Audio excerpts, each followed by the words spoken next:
Hello everyone, how are you doing? This is MD Tech here with another quick tutorial. In today's tutorial, I'm going to show you guys how to resolve a runtime error code R6025 pure virtual function call. And again, like I said, it's a runtime error. So this should hopefully be a pretty straightforward process here, guys. And without further ado, let's go ahead and jump straight into it. So all you should have to do here is open up the web browser of your choice, type in Microsoft Net Framework 3.5. Go ahead and search for that. And you want to go right to the Microsoft domain here that says Microsoft.NET Framework 3.5. And go ahead and select the download button.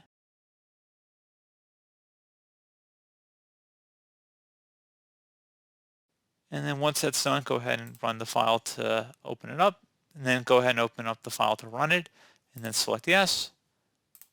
Select download and install this feature if it requires any additional features in here.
Okay, so once that's done, go ahead and close out of here and restart your computer.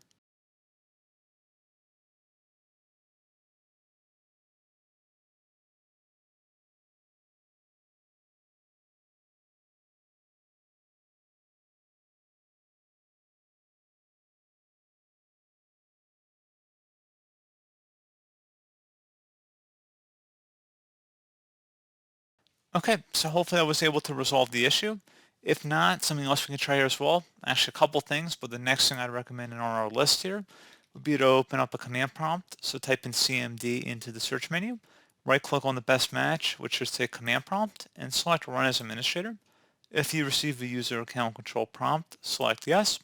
And now you want to type in SFC followed by a space / scan now. Scan now should all be one word attached to that / out front. Go ahead and hit enter on your keyboard to begin the system scan. This will take some time to run, so please be patient.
Okay, so once that's done, close out of here and restart your computer.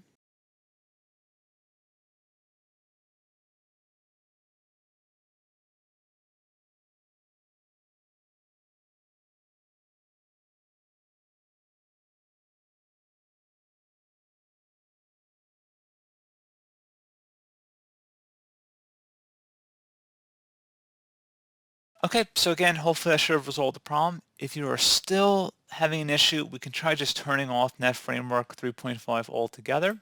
In order to do that, you just would search for it in the search menu, Windows Features, Best result should come back with turn Windows features on or off. Go ahead and click on that. There should be something that says Net Framework 3.5 includes .NET 2.0 and 3.0.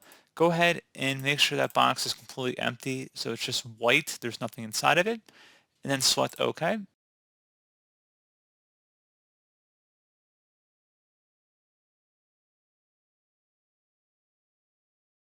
And then once that's done, click on Close, and hopefully, once again, that should have resolved the problem.